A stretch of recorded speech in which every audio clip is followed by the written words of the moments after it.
Hey, history peeps. Welcome back once again. I hope you are ready to get to something that's actually happening in America. Wow. It's actually happening in America. Okay, so anyway, the thing we're going to talk about today is kind of interesting because any language teacher you meet will tell you that before you can write a good paper, you're going to have to write a rough draft. You're going to have to figure out what works, what doesn't work, and you're going to have to change some things. So the same is true, except imagine the assignment is America's plan of government.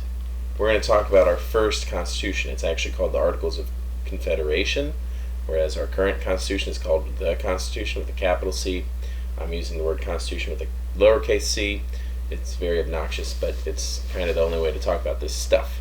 So this is actually our first plan of government. And I apologize a little bit in that we are jumping around a little bit because we are going to talk about the Declaration of Independence separately when we talk about the American history piece, not the government piece. But we've talked about kind of the English documents that influenced our Constitution. We talked about the Enlightenment philosophers that influenced our Constitution. Now we're going to talk about America's rough draft. Okay, the Articles of Confederation. I always talk about the issues with articles because there's a few good things, but it's mostly bad things. It's mostly going to be issues. Okay, and the lessons that the folks back then learned go into our Constitution. So, how are these things set up and why? What are even the Articles of Confederation? Well, it's a plan of government, America's first plan of government, actually set up when the colonies are fighting for independence technically. So during the American Revolution, you had Congress. So 13 colonies had their 13 governments, and then you just had Congress, this group of representatives from all of them, running everything by committee together. And that is going to survive after the war. This is the government that makes peace with Britain, declares our independence, all that good stuff. This plan was purposefully created to be weak. All right, this is a time when you think of yourself as a Virginian, then an American, a Massachusettsan, and then an American. All right, you don't think American before you think of your state loyalty. So you don't really want a strong government that combines all these Americans and tells you what to do. You want your local government to kind of, I guess, maybe still tell you what to do. I don't know. Hopefully not too much. But the states are what's in charge here. So you still only have 13 states, but the states are what's in charge. The government only has the power to pass laws. So we talked about with Rousseau how there's 3 different things the government can do. They can make laws, they can enforce the laws, they can interpret the laws. This government only makes laws. There's no one to enforce these laws, which in hindsight sounds silly. Like, of course no one's going to follow these laws. The states will do what they want. They aren't going to follow laws from the Congress because no one's there to enforce them. But, there aren't going to be too many laws made because each state gets one vote, so it doesn't matter. You can have millions of people in your state or just a couple thousand. It doesn't matter. One state equals one vote, so there's 13 votes. Any decision needs to be approved by 9 of the 13 states. So it's not just a majority. It's not just over half, right? It's not 7 and we're good. It's 9. And that makes it very difficult because of the divisions that we'll talk about all throughout this course, the different regional divisions, but that's going to make 9 of 13 very difficult. So it's hard to even pass these laws that don't matter, which is kind of funny.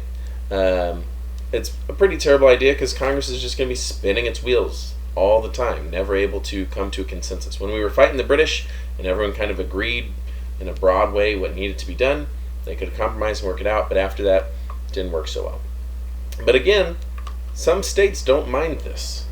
Their goal is basically to make sure that their state doesn't have to face a strong central government that can overpower their state, essentially. I'm going to start by talking about 2 very important accomplishments, and then we'll talk about all these issues with articles. So the 2 accomplishments are the Land Ordinance and the Northwest Ordinance. Okay, there's some years attached to those. I don't remember what they are. You can look them up, or maybe I do have them here. Oh, I do. So it's Land Ordinance of 1785 and the Northwest Ordinance of 1787. So the Land Ordinance is just a way to divide up land into manageable chunks so that they can be sold for profit.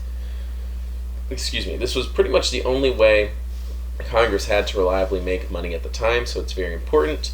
But this is where, a lot of times, it's not where we get the idea of townships, but it's a big part of it. So if you're driving through the Midwest, or even a lot of America, you will encounter a lot of townships, right? You live in a township right now, and that's how your school is based off of.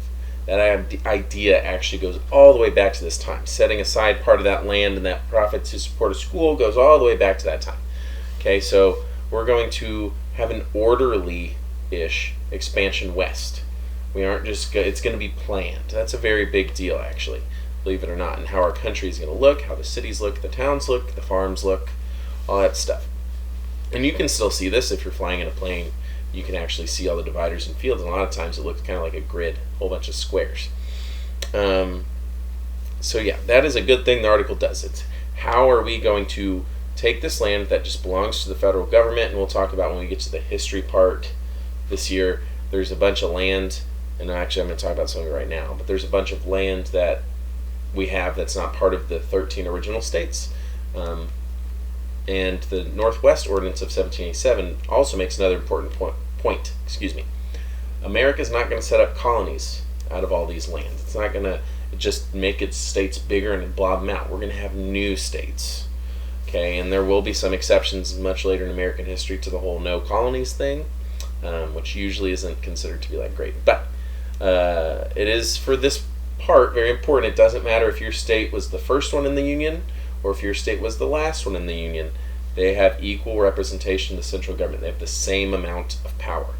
And that kind of comes from the Northwest Ordinance of 1787. So it took land and created this thing called the Northwest Territory. That's 5 modern states: Ohio, Indiana, Illinois, Michigan, and Wisconsin. The ordinance is going to ban slavery in these places, which is also important. Those states never have slaves, whether they're a territory or a state. They never have a history of slavery.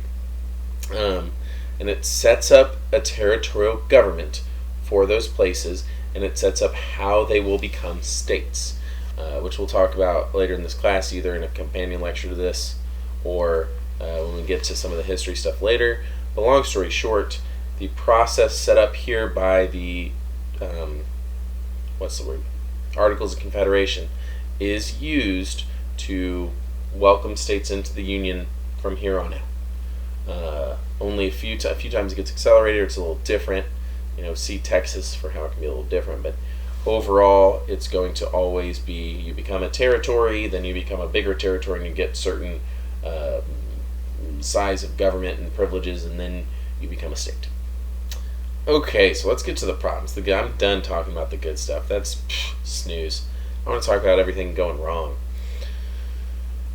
So it's a failed form of government. It only lasted like 8 years of peaceful, so non-war with the British time or so. And it really failed because that central government lacked power to do anything. Okay? It had a hard enough time passing laws, and then it couldn't enforce the laws. So to us, we see how you might need a government to take care of some of your problems. They didn't see it that way. There were certain states who had enough debt that they needed federal help to kind of deal with that, and they weren't getting any help when it comes to things like unrest and rebellion. You might want federal help, and you couldn't get that, or defending your frontiers, anything like that. So it was designed to be weak on purpose, but that's going to be a huge issue. Votes on policy take 9 and 13 votes to pass law, so it's almost impossible to get. And plus, you can't enforce it. The government did not have power to run a military, did have power to run a military, but there was no big common enemy the states could even agree on, and they could conduct foreign policy. But it's tough because you don't have the power to tax or force the states to do anything. So even though technically within the articles it says that the states had the power of foreign policy, a number of states were kind of sending their own representatives over to Europe and running their own policy side by side. So the government also has to ask states for money, which is kind of like, imagine if your parents asked you for money. You're just going to say no, it's not going to work well. The final straw is going to come when there's this thing called Shays' Rebellion, which is basically like kind of, you can think of it almost like a riot but it's in a rural setting. It's not in cities, and there's a lot of connections to it, and a lot of it does have to do with the economic issues going on at the time, and it's veterans of the Revolutionary War. There's all sorts of stuff involved, but there's no like big battles really. There's like a few kind of very, very minor skirmishes. And long story short, Massachusetts is having a lot of trouble putting down Shays' Rebellion. And when they finally are able to kind of get the forces together to deal with it, too much damage has kind of been wrought, and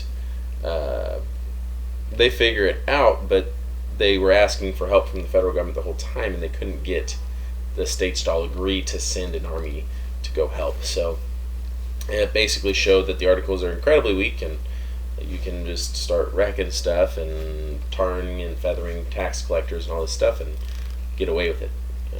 So it was a pretty big flaw that it was not powerful enough. So yeah, there are even more problems than that. I mean, you got states printing their own money.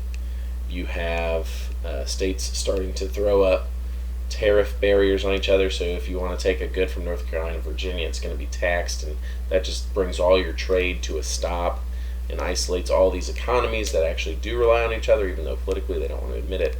So we're going to find out when the Constitution comes that we need a stronger form of government. And guess what the Constitution is? Stronger form of government. Alright, I've been talking a little longer than I wanted, so I will let you go. Have a great day.